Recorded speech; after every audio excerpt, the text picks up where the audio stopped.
12-এর বিজয়ী পবনদীপ রাজন। Indian idol season 12-এর জনপ্রিয় বিজয়ী পবনদীপ রাজন ভয়াবহ সড়ক দুর্ঘটনার কবলে পড়েছেন। ঘটনাটি ঘটেছে উত্তরপ্রদেশের আমরোহা জেলার দিল্লি জাতীয় সড়কে। রবিবার গভীরে রাতে উত্তরাখণ্ড থেকে নয়ডার উদ্দেশ্যে রওনা হওয়ার পথে গাজরাউলার কাছে একটি দাঁড়িয়ে থাকা ট্রাকের পিছনে গিয়ে ধাক্কা মারে তাদের গাড়ি। গাড়িতেই পবনদীপের সঙ্গে ছিলেন তার বন্ধু অজয় মেহরা এবং চালক রাহুল সিং।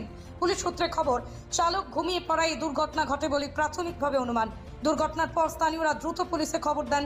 পুলিশ এসে তিনজনকে উদ্ধার করে দৌদুলির হাইওয়ের ধারে একটি বেসরকারি হাসপাতালের আইসিইউতে ভর্তি করে।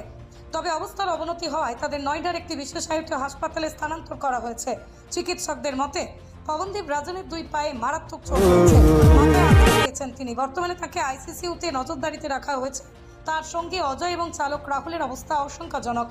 ঘটনার তদন্ত শুরু করেছে পুলিশ। দুর্ঘটনায় ক্ষতিগ্রস্ত গাড়ি দুটি হেফাজতে নেওয়া হয়েছে। সিও শ্বেতা ভাস্কর জানিয়েছেন, অভিযোগের ভিত্তিতে প্রয়োজনীয় ব্যবস্থা গ্রহণ করা হবে।